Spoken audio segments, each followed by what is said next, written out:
Did you know that gold was the best investment class for 2022?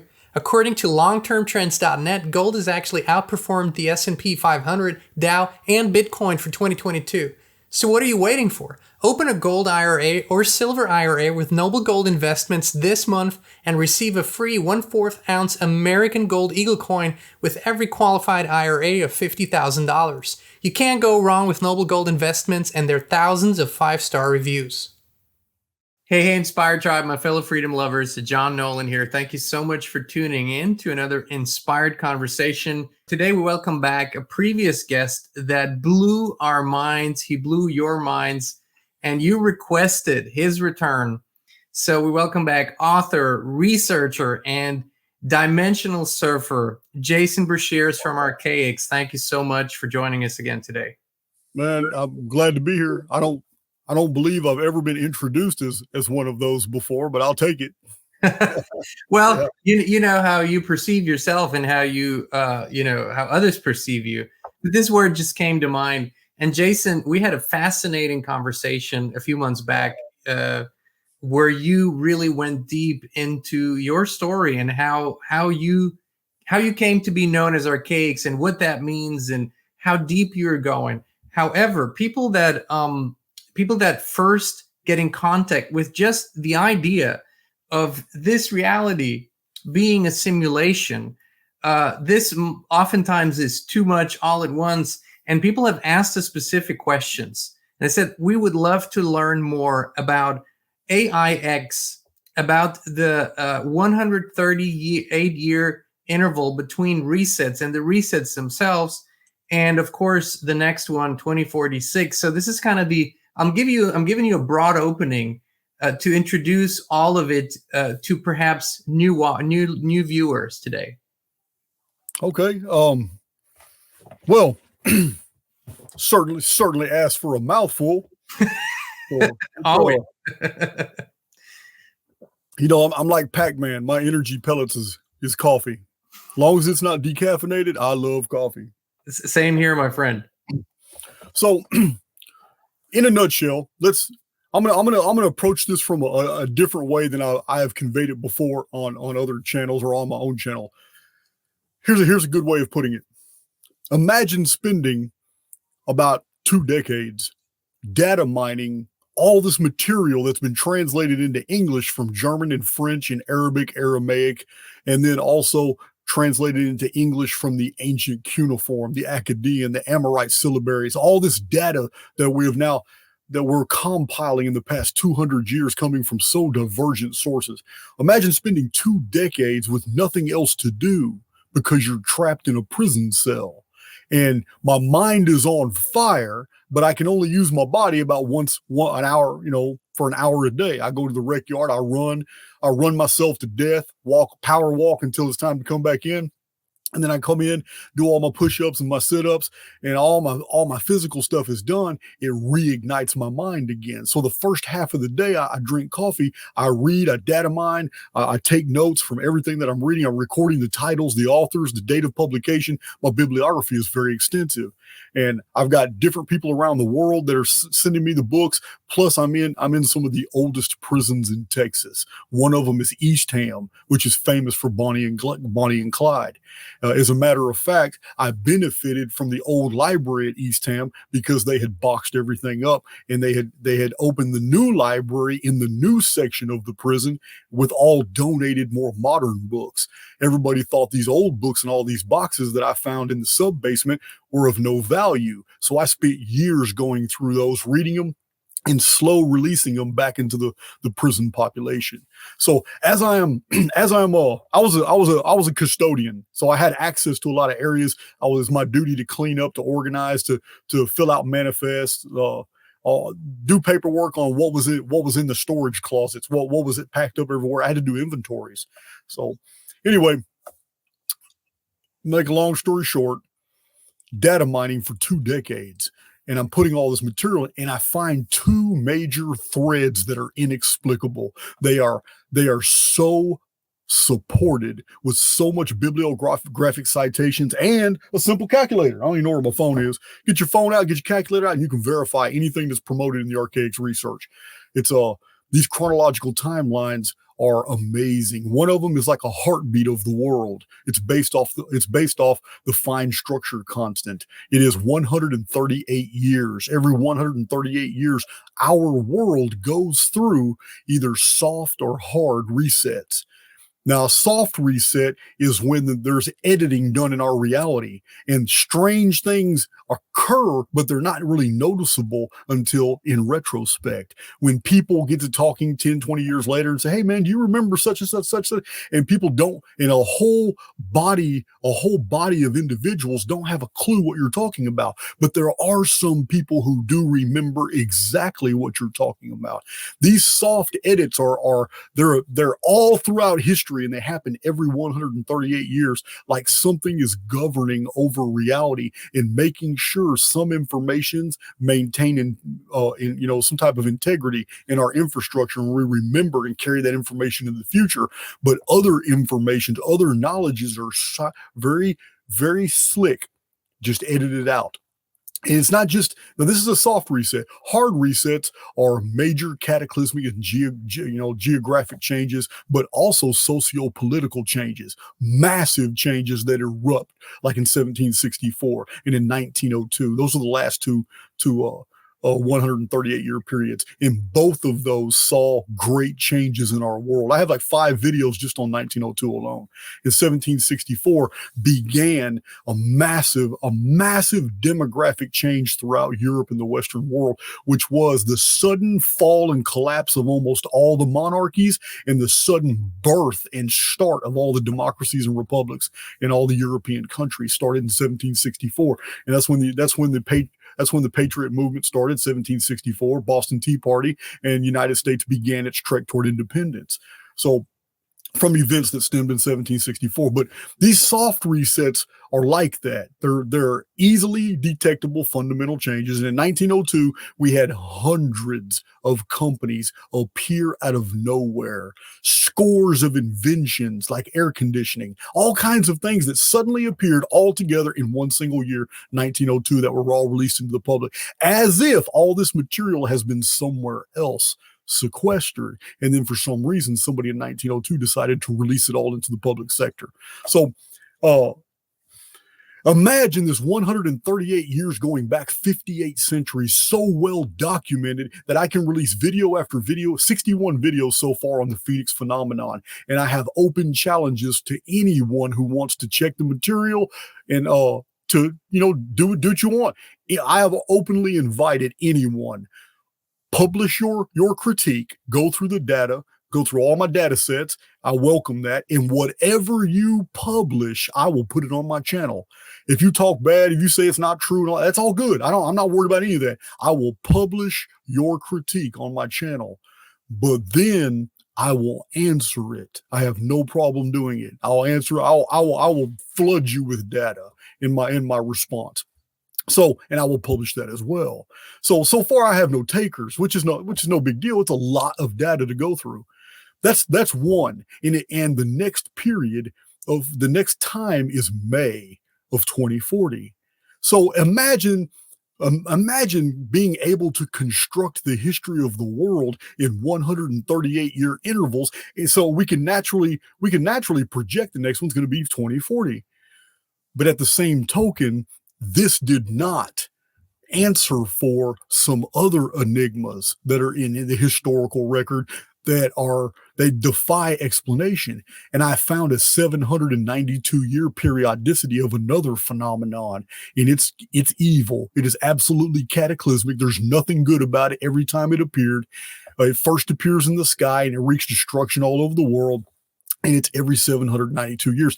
Now, the history of the world in 792-year segments is also very interesting. So I wrote a book called Chronicon, 510 pages, where I put both of these together, and it basically answers for most of the mysteries and cataclysms and resets and the rise and fall of empires, civilizations throughout recorded history. That's in Chronicon. But it shows that for the first time in recorded history, both of these phenomena are going to happen almost at the exact same time.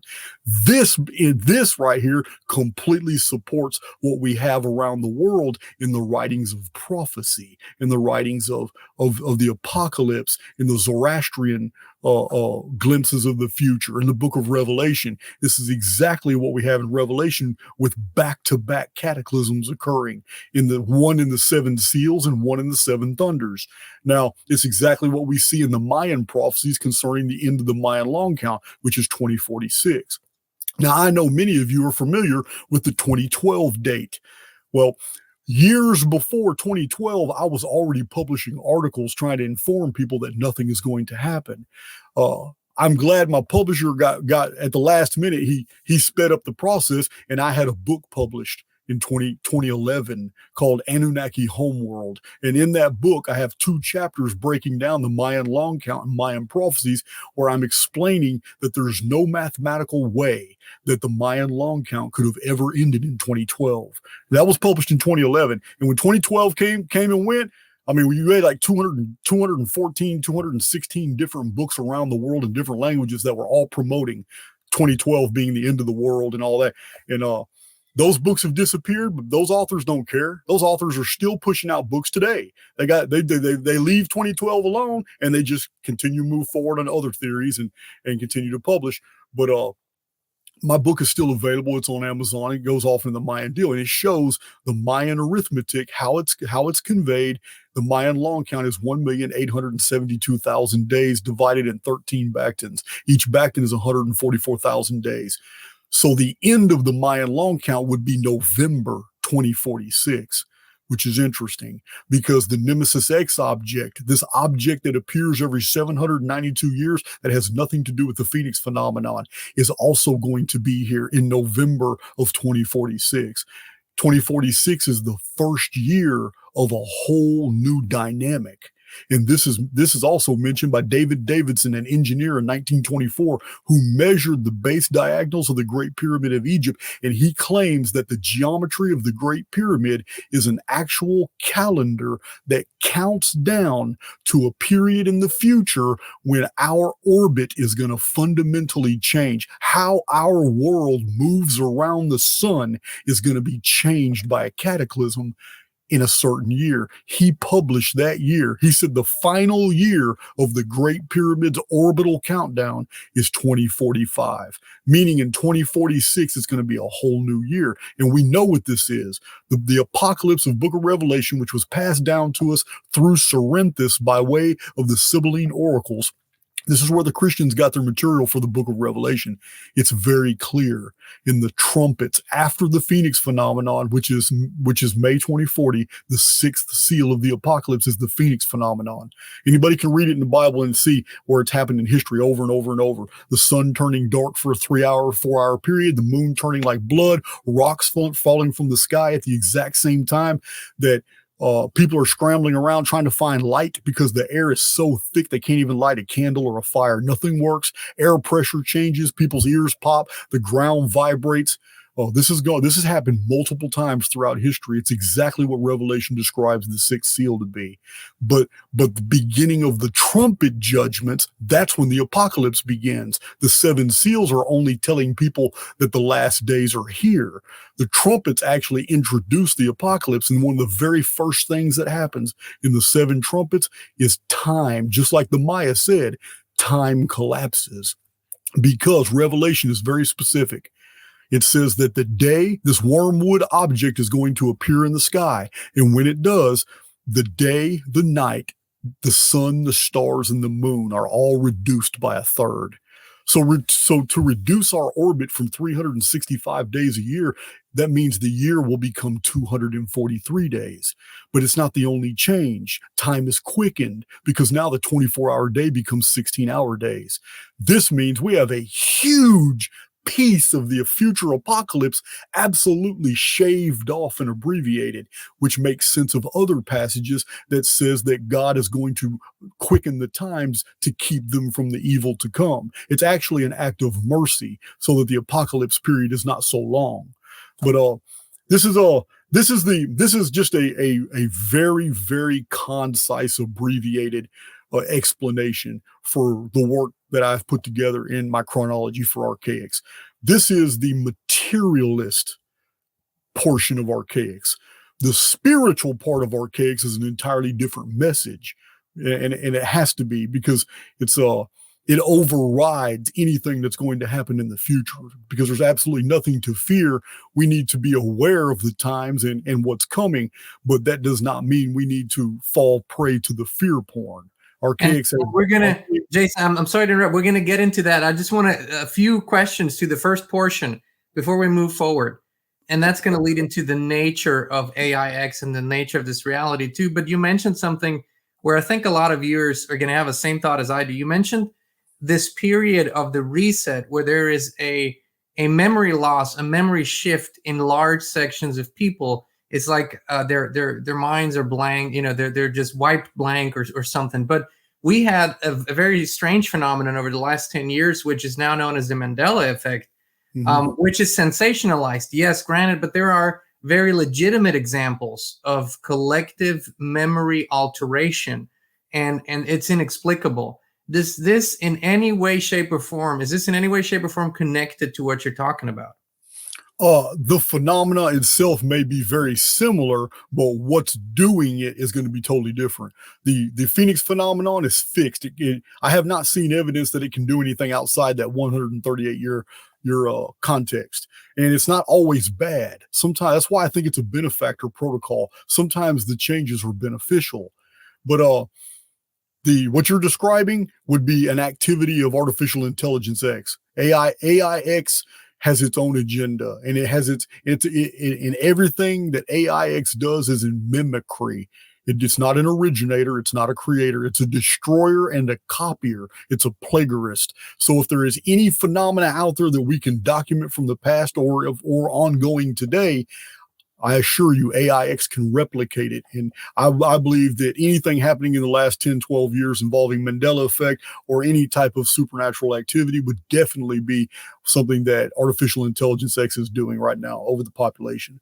It's Mandela effect is real. There's no doubt. You don't have to convince me of that. I've seen many of the examples. I don't agree with all of them. Some of them are sensationalist, but there are some genuine ones. And if there's just one single, if there's one single event that can be shown that Mandela effect is real, then that just means we are blind to all the other times that it's happened as well. And probably because it's in the scope of what you're talking about, because you reference the Bible quite a lot, scripture a lot. It's the famous example of the lion and the lamb, and now the wolf and the lamb. And that's been one of those eye-opening effects, because pastors that are very well versed in scripture that can quote, all day long, every day, everybody said it's the lion and the lamb. Now you look into the Bible, any version, you find a wolf and the lamb. So I think that was one that really stood out. And speaking of the Bible, the book of Revelations, you just mentioned it. The book is that an owner's manual for the simulation, or is it something beyond that? Well, on my channel, we've been going deep into the Revelation and prophetic text, showing that the general message that we've been finding is that the Revelation is actually describing the beginning when a reset occurred. And it's compatible not with any other book in the Bible, but Genesis. And Genesis was put at the beginning of the Bible, but it doesn't mean that. It means generations. It's talking about the generations of Adam, the generations of Seth, the generations of Cain, the generations of Noah, the generations of Abraham, the generations of Jacob. But it was put at the beginning. And in the Archaix material, we've shown over and over and over and over that the original story of the creation in Genesis wasn't a creation at all. It is a reset story. It is the absolute end of a very long period of time and histories for which we have almost nothing, no data on, other than a few mentions in different texts about the races of the jinn and about the Lilim. The Lilim are the children of Lilith. This was a Caucasian race of people who were hiding underground. By the time that they emerged onto the surface, the world had fundamentally changed. And they too had become more and more primitive, but they started off technologically advanced.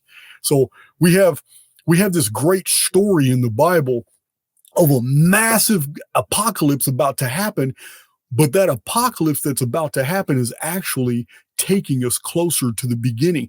The closer we get in time to the end, we're actually approaching a new Genesis all over again. It's a massive reset, but not everybody's going to loop back. We're in a reset loop. We're playing the script over and over and over, and it's always changing, and it's always being modified by AIX, by a whim. It changes these things. We don't really know what the next cycle is going to be. I don't want to be here because I honestly believe that there is a hiatus. There's a small period of time when this reset occurs, when a lot of us make our exodus. This is what the archetype about the story about the exodus is about. Whether the exodus is a true event or not, it doesn't even matter. The story is so pervasive through so many different traditions and all throughout the biblical text. It's really telling the story of the exodus of souls that are in the construct that no longer belong here. They're like the prodigal sons. They went their own way. They did what they wanted to do. They lived their life. They acquired wisdom for doing it. In rebellion, they actually became the very spiritual people that the oversoul wanted them to be from the beginning. But the difference between them and those who never rebelled is that they actually have the knowledge. It was hard won instead of just mere blind obedience. This exodus is a removal of those who are ready out to depart the construct. It's the exodus. It happens at a future event. We're getting very close to it, but it's all part of the Archaix eschatology, and it's a beautiful story. Actually, it's not even scary. It just people come across it at first, and it's paradigm shifting. It's not what they were told, but then they start realizing really it is what I was told. I'm just looking at it from a different perspective. It's exactly what I wanted to say. Is this basically a different perspective on what we have learned to be the karmic cycle? And we have learned this, if you study the laws of karma, and if you study the traditions, then you go through a seemingly endless cycle until you are spiritually mature enough to exit that cycle. And this has all been portrayed in, spiritual dimensional terms. You're using oftentimes also more technological terms because it's closer to the simulation vocabulary. And speaking of that, and I think this is where most people are confused. The nature of the simulation, when you speak about AIX, we have an emergence of artificial intelligence in our awareness, at least, like never before. It's everywhere, and for the first time, we're aware of it. Like, we're aware that it's happening. Where does AIX in your research originate? And you say it's not the leading factor, but it is a factor in all of it. And how important is AIX to our perception of this reality? Before I go into detail about Artificial Intelligence X, let's put a definition on where you're at right now.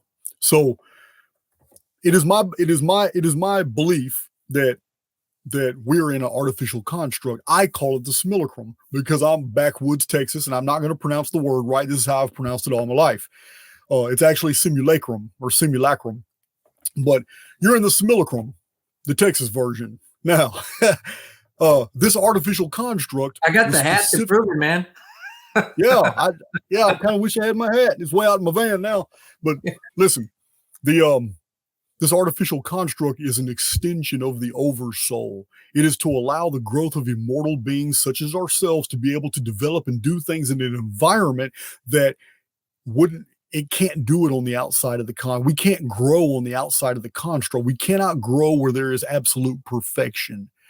We have to be introduced into a falsified environment where we can suffer, where we can feel the pain, where we can feel hunger, where we can actually live in physical avatars and go through all the vicissitudes of life. This is where development and growth occurs. Outside the construct, we may have another layer of the holography between us and the oversoul, but the simulacrum itself is an extension of the oversoul. It's so anything that happens inside here won't cross-pollinate or cross-contaminate the real reality. We're not in the real reality. We're in a false version right now. We're immortal souls that are in very primitive, very restrictive avatars that are governed by the central nervous system that doesn't allow us to see everything that's there. It doesn't allow us to hear or feel or touch or taste everything that's there. Everything is very limited, and these filters actually help us, in the limited sense, move through this artificial physicality.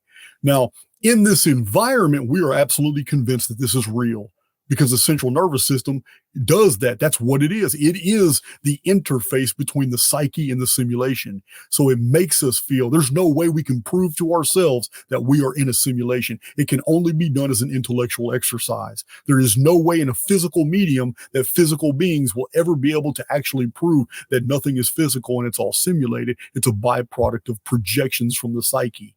And then the reactive cortisol and the hormones and everything that makes us feel, taste, touch, hear, smell, and all that. So this is it's a beautiful construct. There's no doubt.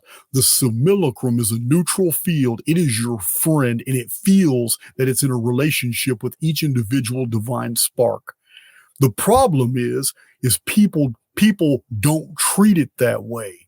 People don't believe they're in a relationship with a spiritual oversoul. Therefore, it's absolutely neutral. It will only reflect back as conditions and circumstances what the individual actually projects into it. And it's just not mental. People daydream and fantasize all the time and nothing ever happens. You have to actually do something that Jesus was very specific about.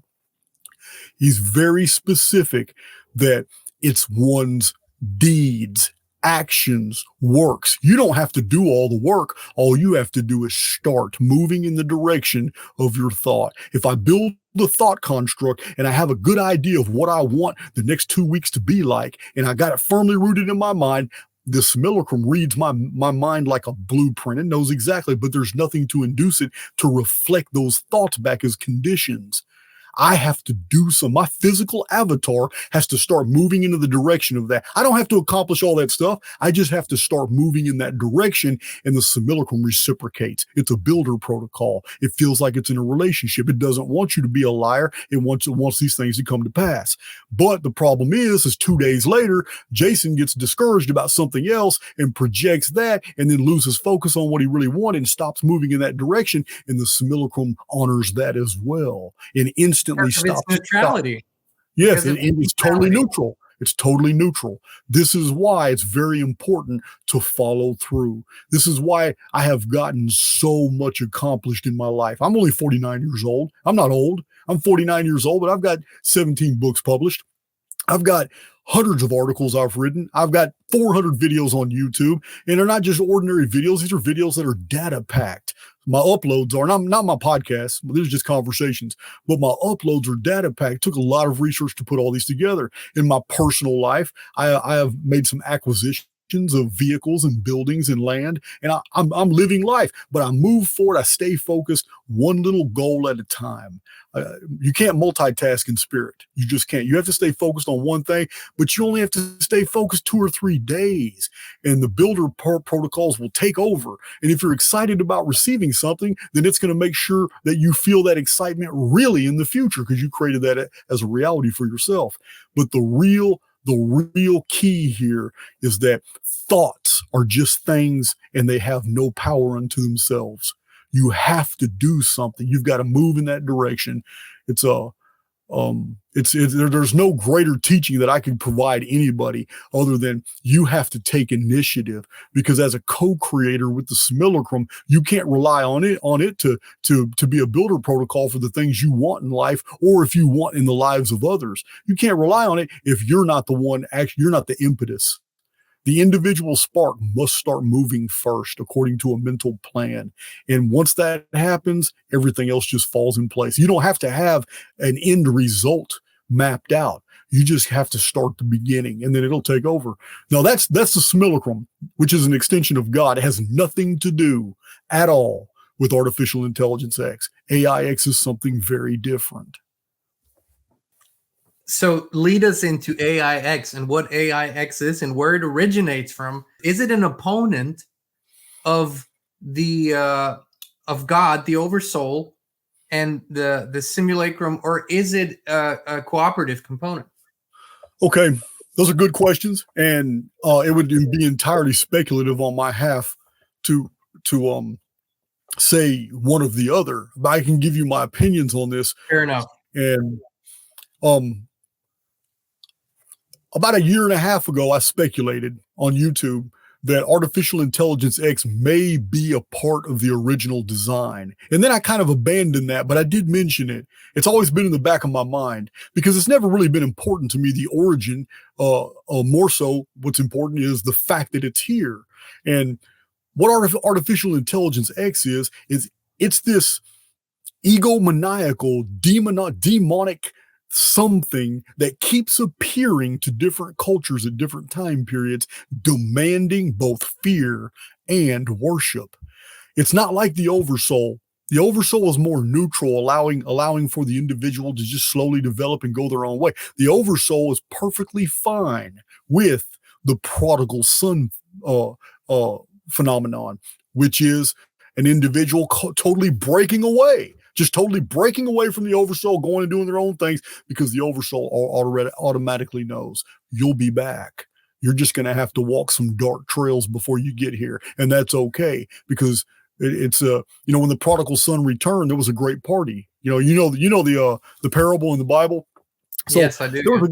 There was a great party for the prodigal son when he came back. There was no party for the one who never left. He's never disobeyed. But then again, he's the one that never disobeyed is not even comparable in wisdom, experience, and knowledge to the one that did and came back. So the story is very deep. Prodigal son is a deep story. So Artificial Intelligence X is the Ahriman of the ancient Persian, Zendavesta, the Iranian devil. It's in the Gnosis, he's Yaldabaoth, the Demiurge, the false creator, hinted at in the New Testament, when in the New Testament records we find that Satan is the god of this world. That's very interesting. Satan's not God, and Satan's not the god of creation. Satan is the god of this world, but Satan is not a real name. Satan is a pronoun invented from an old description. Satan comes from the term adversary. So we have this adversarial program inside the simulacrum that actually creates the very conditions that we need to be trained against. So I am on board, like Sol Luckman. I've done some work with Sol Luckman, done some videos together. He's an author, and I cited one of his books in one of my videos, and somebody contacted him and told him that, hey, this guy Jason of Archaix cited your book. You might want to hook up with him. And we did a couple of videos. We're going to do another one. Well, Sol is on board with that as well. He believes that this is a part of the original design. It's not something that was injected later on. And I can't argue with him about that. He may be absolutely right. But to me, it's neither here nor there. What is important is the fact is Artificial Intelligence X is the creator and initiator of deception of almost everything negative, because the simulacrum's a neutral field. It's not going to create evil. It's not going to create anything. It's not going to do anything but reflect back to the individuals that are projecting. And listen, sometimes that's evil. So you got evil people that accomplish great things all the time. You got evil people that are responsible for hundreds of thousands of people dying because they made executive financial decisions to invest in certain weapon systems that secured the death of many people, and they were enriched by that. And there's many examples of the elite of millionaires and billionaires living their life like that, and they never suffer the consequences. And that is because the consequences are not to be suffered while you're in your avatar. They are to be suffered when you come back into a new avatar, into new conditions that are a direct result of the avatar that you were living in priorly. I am 100% on board with reincarnation, and that we are transmigration of souls. We are moving through the simulacrum, and we are not meant to escape it nor leave it until a certain time, which is another message that is found embedded in all the holy writings of the ancient world, all the way up to the Quran, that there's a certain time in the future when things are made right and when God takes his own. Sometimes it's called the day of the Lord. Sometimes it's called resurrection. Sometimes it's called the, Armageddon. Sometimes it's called the harvest. Sometimes it's called the rapture. It goes by many different names according to different frames of reference that different people have imposed upon the Holy Writ. But the truth of the matter is, it's all the same event. There's a small window in the future when a lot of souls that are ready will make their exodus. And they will go on and move on out of this. They're not coming back to this, because this is a program, Gene. This is a looping program that just loops from Revelation to Genesis, Revelation to Genesis. This is why Genesis chapter 1, we're told as a creation story. But all the elements, when you break it down, you find out it's a reset. It's a total destruction, a remaking of the world, to renovation of earth. And in the Revelation, we have the total destruction of the world. And yet it ends with a happy note that it's a whole new era, a new age, a new earth, a new heavens. That's the same thing that happened in Genesis, a new heavens and a new earth. And this happens every single time there's a major pole shift, because when there's a major pole shift, all the stellosphere is moved. The poles have changed. Some continents slip under the oceanic basins. New continents and new lands are now built atop former ocean beds. And this cycle has gone on over and over and over and over. And every single time there's a limited amount of souls who are ready. And they're not going to relive that whole 6,000 year period cycle again. And when they do, they make their exodus. It's all at the same time. It's a harvest. This is a real concise account. I mean, on my channel Archaix, I go into a lot of depth and I actually cite all the different ancient sources, how we put all this picture together. But this is just an abbreviated deal. We have Artificial Intelligence X is basically acting as an adversary and a hater of humanity. It operates what I call dungeon programming. This dungeon programming is the key to understanding how we are to live our lives in this construct. It is my principal discovery through my own activities in prison and how I survived different events, how I moved through prison as if I was an observer and I was hardly ever involved in anything once I had adopted this mindset. And this mindset is that you and I and everybody listening to my voice are living every single day in two separate coalescing realities. Two separate holographies have merged, and we're able to phase in or phase out of each one at will. One of those holographies involves the entire world. It is the collective. It is operated by dungeon programming, negative default programming, which issues from Artificial Intelligence X. It's what herd mentality. It's your mainstream media. It's the collective beliefs. It's all these things that put you in a paradigm or a polarity that make you be this or make you be that, to join this cult, to join this religion. This is dungeon programming. Artificial Intelligence X only has a finite source of energy. It's not infinite like the Simulacrum. It has to allocate its energy wisely, and it's very easy to control masses of people if they're all moving intellectually in the same direction. But the highly individualized soul that thinks for itself, that knows that it's a co-creator, knows that AIX, the adversary, is to be ignored. The Simulacrum is we're supposed to have a relationship with. This individual, AIX, not only fears, but tries to avoid, because it separates that person as a contagion. This is why I call these people errants, because from a computer perspective, if an overriding program is trying to bring in all these different variables, the one who goes another way is an error in the program. It's pure programming. It's pure programming to be in the collective. If you're diehard Republican, conservative, and you're in that's what you live and breathe every day. And you're a part of dungeon programming. You have accepted a paradigm that's more important than your eternal soul. Politics has become your life. Because of that, you're easy to control. just like Democrats. If you're there, you're easy to control, and socialists and communists and whatever your religious faith is. If that, believe me, there's a difference between being a Christian and being spiritual. There's totally big difference. Christianity is a paradigm. Being spiritual is being an errant, being individual, having a relationship with the oversoul. And because the oversoul is the great Amen, the hidden one, the one invisible, many ancient texts refer to it as the untouchable, the nameless one. It's because the simulacrum is the buffer zone. While we're in this avatar, we are not perfect yet. We're not going to be perfect until we receive our white robe, which is promised in Revelation. He who overcometh will I give a white stone with a new name on it and a white robe. That white robe is actually a symbol from the old mystery schools. It's a whole new body.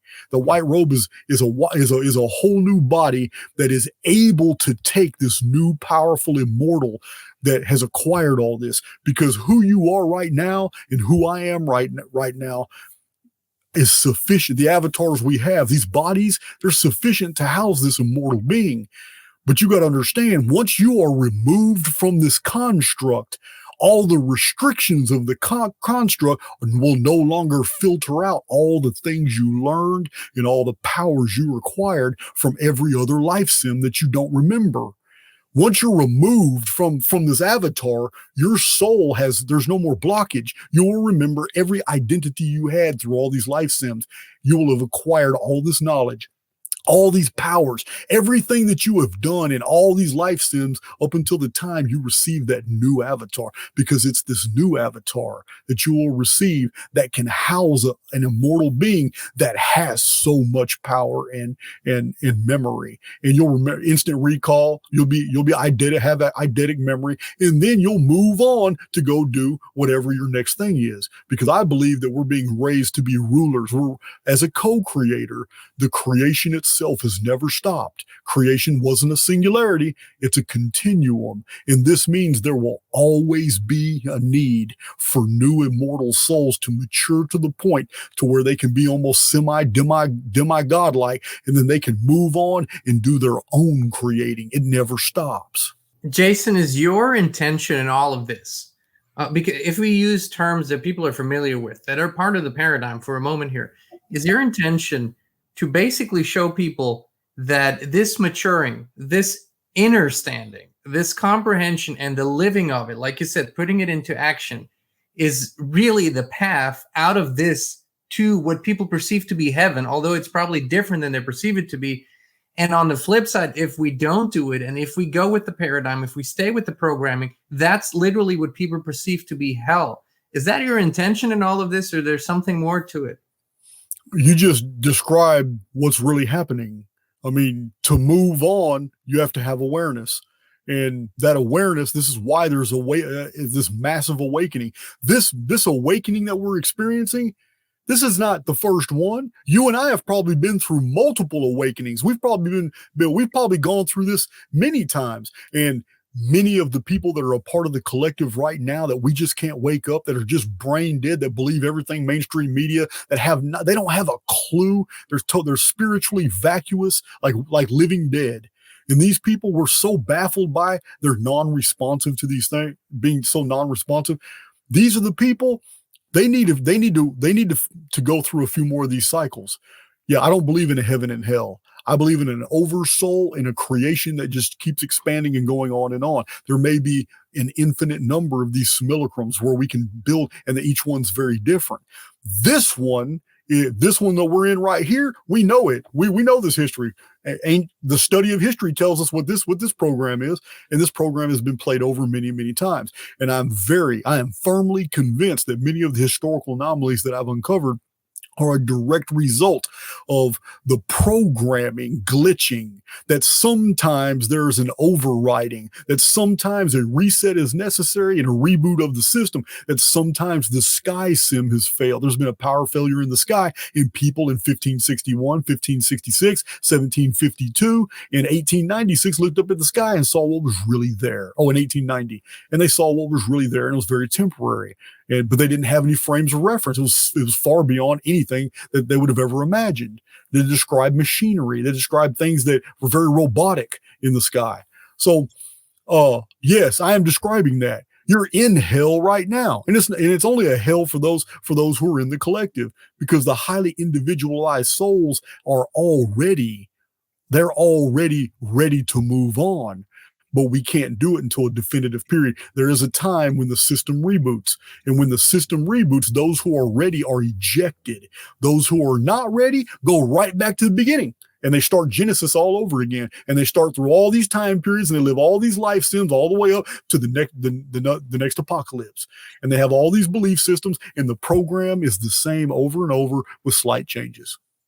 You just defined hell for me. That does sound like hell. I know we've made it something different because of our expanded awareness.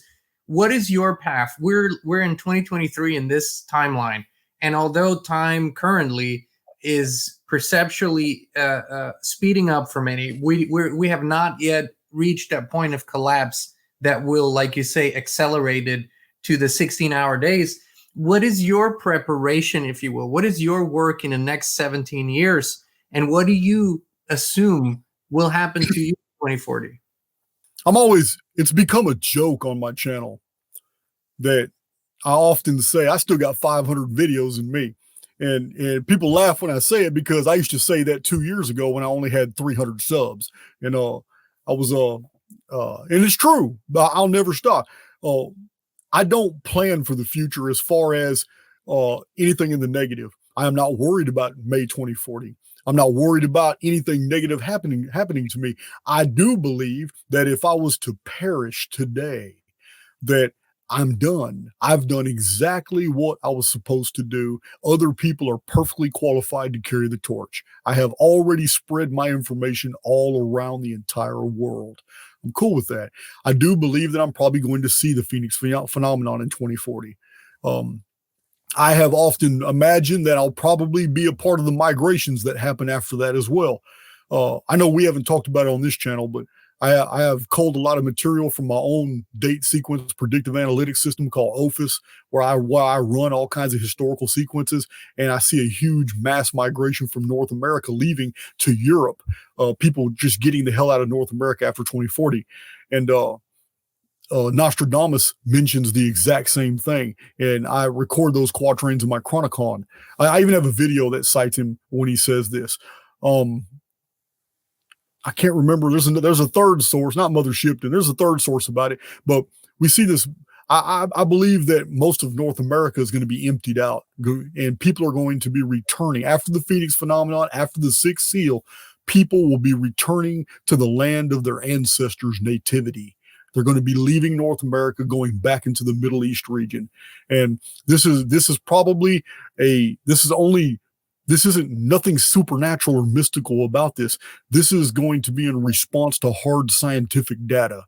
And what I mean is that right now, the concept of pole shift is only intellectual to people. They don't really understand how terrible such an event will be. The whole creation of a new heavens and a new earth is catastrophic. So 2040 is the Phoenix phenomenon in 2040, it says the heavens will roll like a scroll. This is a temporal shift. Everything returns back to normal. It's just a temporal shifting. It's going to cause great destruction, but there's going to be a very high survival rate. Even in the Revelation, it says 25% loss of life. This means 75% of the world's population will survive. But as I've shown in my own projections, most of that 25% loss of life, though, is concentrated in Asia and in the Orient. So there's going to be most of the world will survive. However, it's going to wake everybody up, because I'm not the only one predicting pole shift in 2045, 2046. I'll be doing a show with Ben of Suspicious Observers. His projections are very close too. I'm pretty sure you've heard of Suspicious Observers. Yes. Well, I'll be doing a show with him real soon. We've been in communication. Also, Douglas Vogt, the Voigt Foundation, their terminal date for the next pole shift is 2046. And as I've shown in my own videos, their conclusions are derived of absolutely independent data of my own. My own data has nothing to do with the reasons why they say that year, which is good, because I'm often telling people on my channel that if anything is true, or if anything is going to happen in the future, it will always be able to be seen from multiple different perspectives. Nothing just happens. There's going to be different ways of seeing the exact same thing. So, and that's what you would expect in a multi-tiered holography. If reality itself truly maintains the properties of a hologram, well, that's very interesting, because in a hologram, information is never lost. It's there. It's just different reflections. It's permutating. It's everywhere, but it never vanishes. It's the same thing in the spirit world. Once we are removed from this filtering system called the central nervous system, and we are pure spirit, we remember everything, every lifetime, every memory, everything we've ever accomplished, everything we know we need not do, everything we've ever read, everything we've ever accepted to be true. So in the temporal right now, you and I have what's called an informed field.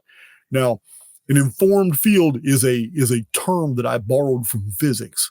This informed field is a mathematical field. It's a field of energy, and it contains a tremendous amount of information. Your informed field contains every single memory, every experience, even if it's subconscious, things you can't surfacely remember, but everything that you have ever come in contact in your life. And you're always processing data. You may not know it. You may daydream and sit under a tree and think you're not really doing anything, but your other senses are taking in data everywhere. And they're building your world for you, because they take in this data, and then it's like spiritual alchemy. Then they transmute it, and it's projected back to the Simulacrum, and the Simulacrum feeds that back. So it's an interactive dynamic. So to answer your original question, Artificial Intelligence X is the adversarial program that tries to stunt, retard, and restrict the development of immortal souls that are inside the construct. It would be interesting to understand the whys of it. If it, like you say, is simply a adversary, so we can, through contrast, understand ourselves better and realize the differences between the darkness, the light, if you will, to use this terminology. But I want to get into one more subject today, because this is, even though you've put it wonderfully in a nutshell, I mean, beautifully, but it still is a lot of information that I want our viewers to be able to comprehend, verify, research, dive into, walk with. One more piece of information that I find really fascinating is you're putting together a body of work unlike any other body of work that's ever been put together, to my knowledge. And I would like to know the specific purpose. Is it to have this information that you've gathered, the connections, the dots, for the first time in a body of work that would survive the next reset, and in turn help others make that journey way faster than perhaps we have done? Yes, that's exactly my plan. I have Chronicon is specifically designed to show a post-reset civilization exactly what happened and what led up to this point, and why there are people who cannot be accounted for because they're gone. They made their exit. There's going to be questions. And I don't know if this project is somebody does this every single time, every loop. I don't know. I know that this is what I'm doing, and I have a lot of help. There are people helping in the Chronicon project. There are people helping in donations. There are people helping with their time, editing, all kinds of stuff. So it's not something I'm doing alone anymore. I haven't been doing it alone for a while. I did start it 510 pages, but it's going to be over 1,000 pages by the time it's completely done. It's also going to be in a steel fireproof and weatherproof box, able to lock. It'll probably be 3 volumes, and the paper itself is not going to be like a perishable medium. We're now looking into different synthetic things we can use that would at least last 200 or 300 years as a page. maybe something plastic based, or some type of filament. It cannot be technological because we don't know what kind of power sources are going to be available in the future. It's going to have to be something that's going to be published not only in English but in a few other different languages, and even have a geometrical legend. And what I mean by a geometrical legend is that there are ways to convey images through symbols. This was the reason why civilizations, before they started handwriting and scripts and alphabets, they all used pictographs, because a tremendous amount of information would be conveyed by a single symbol, more so than we can do in 2 or 3 whole sentences using alphabets.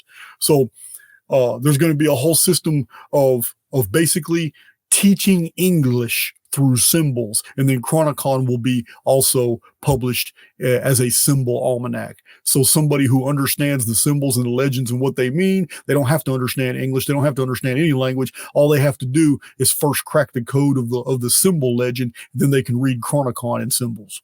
Jason, as I've said, your body of work that is available to the public, the 17 books, the 400 videos, the many interviews you do outside of your own channel, it's expansive, and it is probably at least a lifetime deep. That's what I think of it. If you really want to study it, you're probably going to have to take the next 20, 30 years of your life and go deep.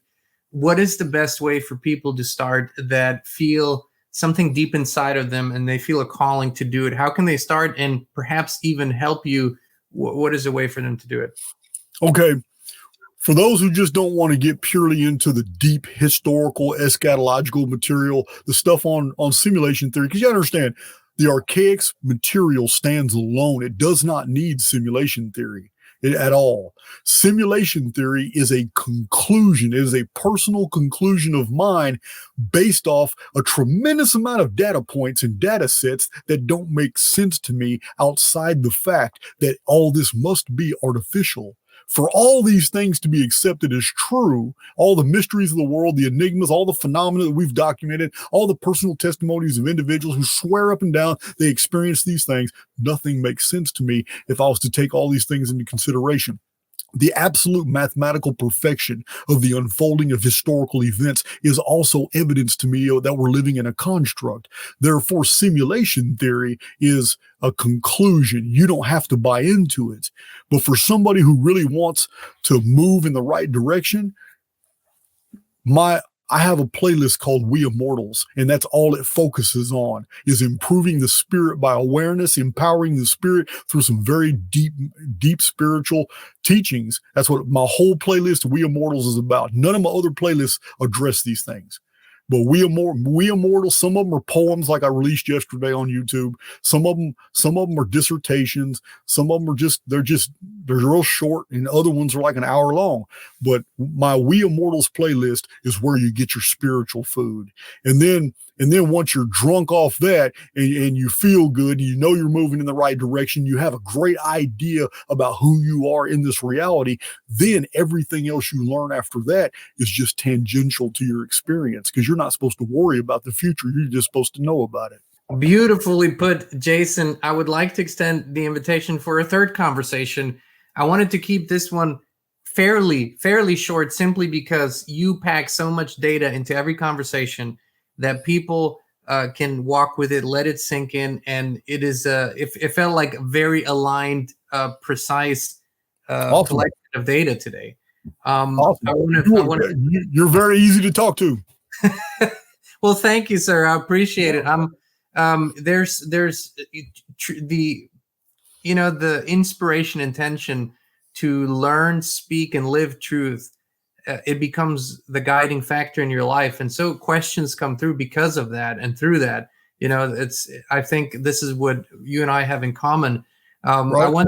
I want to thank you for the work that you do, and for this absolutely tireless action and effort that you put into it, because so many people, bless you, so many people are able, like you say, to come from different perspectives. Because ultimately what you describe, the essence that you describe, is what so many people are feeling. but you base it not on pure feeling. You base it on decades of data collection, and you come to the same conclusion. Your intuition and your data collection have pretty much brought you to the same conclusion. This is powerful and evidence of so much. So I want to Inspired Tribe, I want to encourage you to go to Archaix, the channel, and archaix.com and start a deep dive. I mean, if you know what binge watching is, this is binge watching, but this is binge watching for the soul, for the spirit, and for your personal journey. Really, really important work. Jason Breshears, thank you so much for taking the time today and joining. Yeah. Give me a few weeks, we'll do another one. I'd love to. I'd love to have a series of more conversations. Also, and quite frankly, my understanding every time expands just as much as that of our viewers. And I'm so happy to be able to learn from you and connect my own data points with what you're teaching. So thank you, Jason. I appreciate it. It's awesome. Awesome. Inspired Tribe, thank you so much for watching. We love you. We appreciate you. And we'll be back with you again very, very soon. We're more dedicated than ever to provide authentic, truthful, and uncensored information and inspiration. That's why we created the Inspired community on the free speech platform Locals. There's no censorship, a free flow of information, and it's more personal and intimate. And you can join us as a free member or a paid supporter. Please visit inspired.locals.com and join us today.